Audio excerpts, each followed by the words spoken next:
Mark Bell, he has always had at least one foot in the outdoors. Growing up with an outdoorsman father and grandfather, he has always enjoyed learning about and observing wildlife. His love and appreciation for wildlife is ever increasing as he learns and experiences more in the field of wildlife ecology. In 2019, he began his PhD in ecology at Utah State University.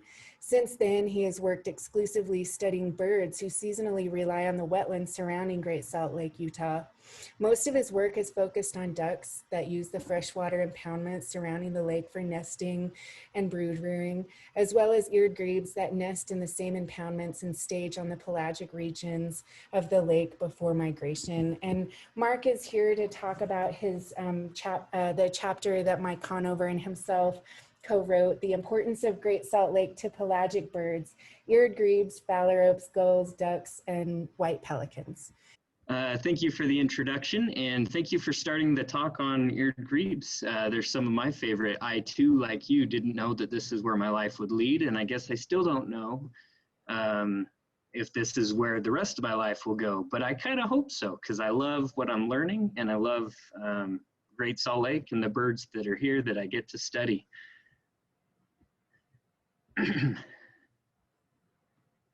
Dr. Conover and I wrote this chapter on the importance of Great Salt Lake to pelagic birds, and we included a lot of other birds that got covered in other chapters of the book. So you might see a little bit of redundancy here with what Ella spoke on, and then with some pelicans that Ashley's going to speak on.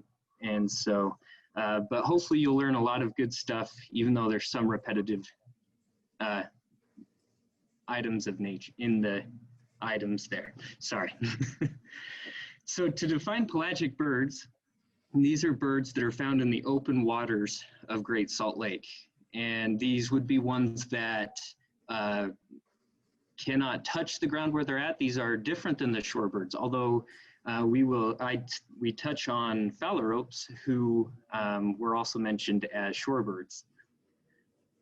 Great Salt Lake is a really interesting ecosystem in that it's very simple because it's such a harsh environment, being so saline. Very few species can survive living there. But because of that, it creates a lot of unique opportunities for studying the species that are there, because it makes things very simple, which is what we always try to do as scientists, but this is very difficult to do. So this is an area where it makes it a little bit easier for us. Species that live on the Great Salt Lake have to have an ability to tolerate salt. With the hypersalinity of the water being around 15% salt, the salinity is 15%. If you compare that to seawater that is 3.5% salt, Great Salt Lake is way more salty. So any species that live here have to be able to tolerate that extreme salt load. And that's why you don't find any fish in the lake, because that's just simply too much salt for them to be able to osmoregulate and keep enough water in their bodies to stay alive. There's also a few sources for fresh water. So any species out there on the lake have to be able to travel to places that have fresh water, or be able to make do without sources of fresh water, which eared grebes and other birds can do. They obtain the water they need through metabolism as well as intake of their food sources. And the final challenge is the small items of food that are available. So brine shrimp, most of you are probably aware, are very minuscule. Brine fly larvae and brine flies are also very small. And so a bird that's out there on the lake has to be able to eat many, many thousands. As I believe Jamie mentioned, approximately 28,000 brine shrimp a day is what's required to sustain an eared grebe. Eared grebes nest farther north than Great Salt Lake and farther north than Utah primarily. There are some who nest in the areas, the wetland areas like Farmington Bay, Ogden Bay, around Great Salt Lake, but most are farther up north, and they come to the lake after they've nested. The parents actually leave the juveniles behind and fly to the lake to stage there in preparation for their fall migration. And then the juveniles, after they learn to fly, come and join the parents, the adults. While on the lake, they come in the end of July, the end of August. They're here for several months, and they go through a molt while they're on the lake. So they're not able to fly, and they simply spend their time eating. They're a diving bird, and they dive very well. And so while they're out here on the lake, they have no predators in the water. Any avian predators they might have, they have the ability of diving, and they can stay under the water for minutes at a time, and they can swim very far while under the water. So they're quite safe while they're on the lake without the ability to fly. And as we mentioned before, they eat approximately 28,000 brine shrimp a day. They arrive on the lake approximately at 350 grams, and they bulk up to twice that in fat. And then a few weeks before their migration, they do some practice flapping. They're observed doing some flapping with their wings, and that kind of helps trigger a physiological response in their body where they burn the fat and put on a lot of breast muscle, and then they're able to migrate.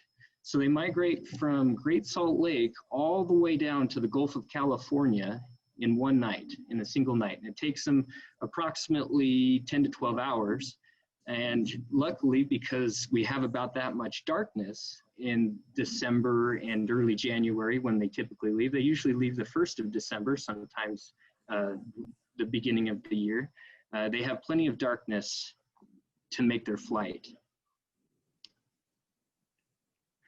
Next are the Fowlerropes that were mentioned before. Down in the bottom right of the screen here, we have, this is a picture I took, that's why it's such a low quality, might be hard for you to see, but this is a flock of Fowlerropes out on the open waters of the lake.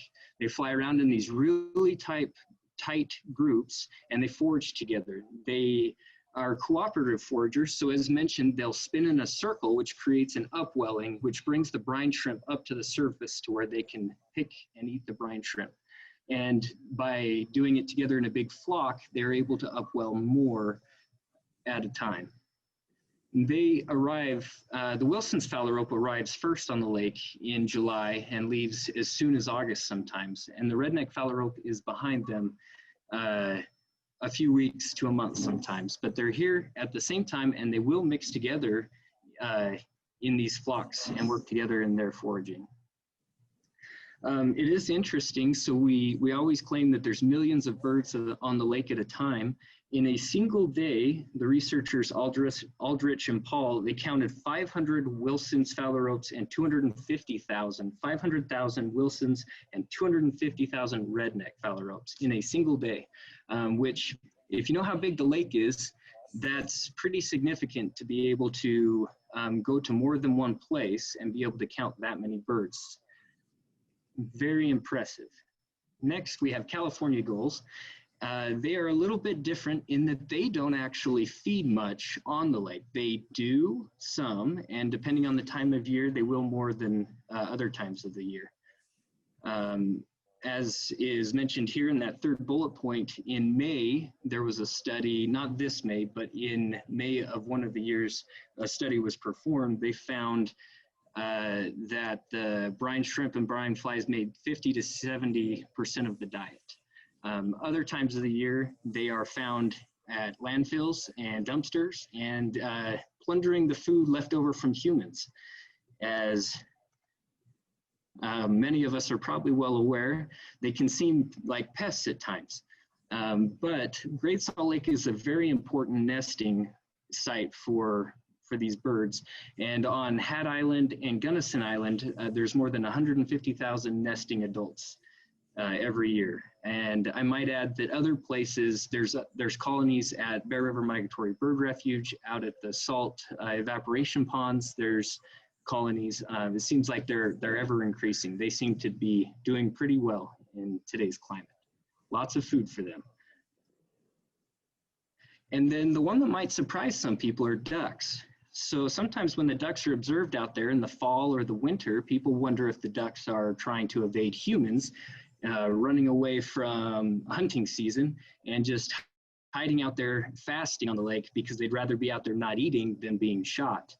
But this hypothesis was tested, and it was found that they're actually feeding while they're out there.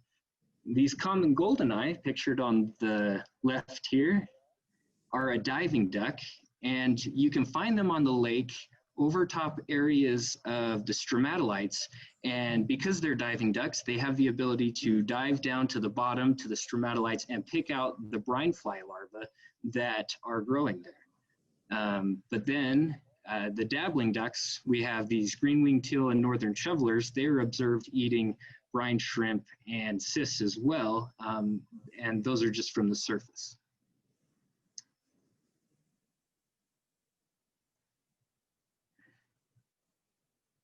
In our chapter, we highlight a few of the threats to these birds. These birds have existed here for a long, long time, although we have seen some changes in their abundances and in their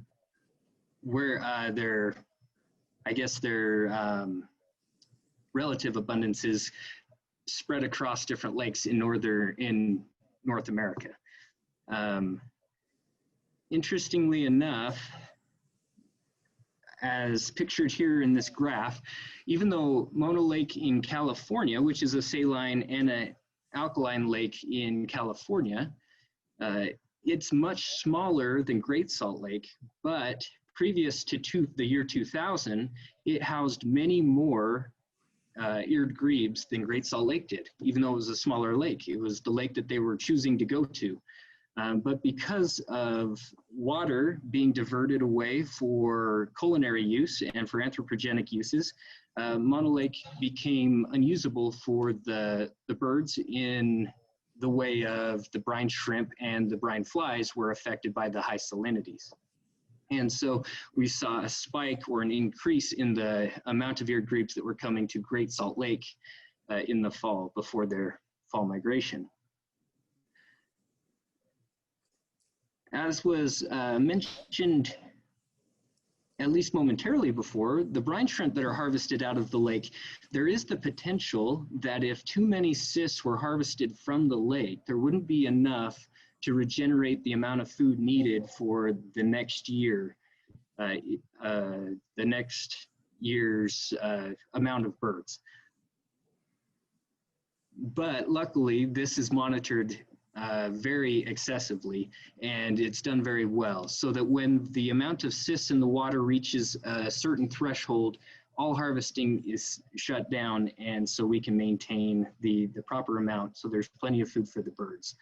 Another concern is heavy metals. Heavy metals are in the water, and the same as the way the salt collects in a lake over many years, the heavy metals will collect as well. But we also have other things such as the Kennecott mine, which the tailings are allowed to come into the lake, or other heavy metals that are in the waters from sewage and other things from humans. It comes into the lake and they collect here. Mercury is one that's of concern, and it is poisonous for the birds. And selenium is also known to cause troubles in the birds' ability to young birds in being able to incubate and successfully hatch. But interestingly enough, when the two combine, they're believed to make a chemical compound, which makes it so that the mercury isn't able to be used by the body of the birds in a way that is toxic to them. So as of right now, that is not of the highest concern. What is of the highest concern is water diversion. This map here, I find interesting that this is the kind of map that we see of the lake very commonly. This is when the lake was at a very high level, but this is what's pictured on maps all the time. If we lay over, and this is also a picture you saw earlier, and you'll probably see it around, but if we lay over what the lake looks like with current conditions, very similar, this is what the lake looks like at the elevation of 4,192 feet above sea level, and that's only 8 feet less than the larger footprint of the lake. But we see that 8 feet makes a huge difference. Now, the biggest threat to the birds is not that the volume has changed, but that the solutes have condensed, and so it increases salinity. And if the salinity of the water was to reach a higher level, then the cysts would or the brine shrimp would no longer be able to hatch or to grow and reproduce, which would then cause a problem with feeding the birds. And this is like what happened with Mona Lake in California. One of the concerns, potential concern, is that the time that the lake reaches some of its lowest levels is in the fall, after all the evaporation from the summer has happened. And that's the same time when the eared grebes lose their ability to fly. And potentially what could happen is it would leave these eared grebes stuck on the lake without the ability to leave and without food. And then also the Great Salt Lake being one of the last bastions for the birds, one of the last lakes that still provides habitat and food for them. If it was to be gone, then where would the birds go? And are there enough places around that could house this many birds? And with that, that's the end. Thank you.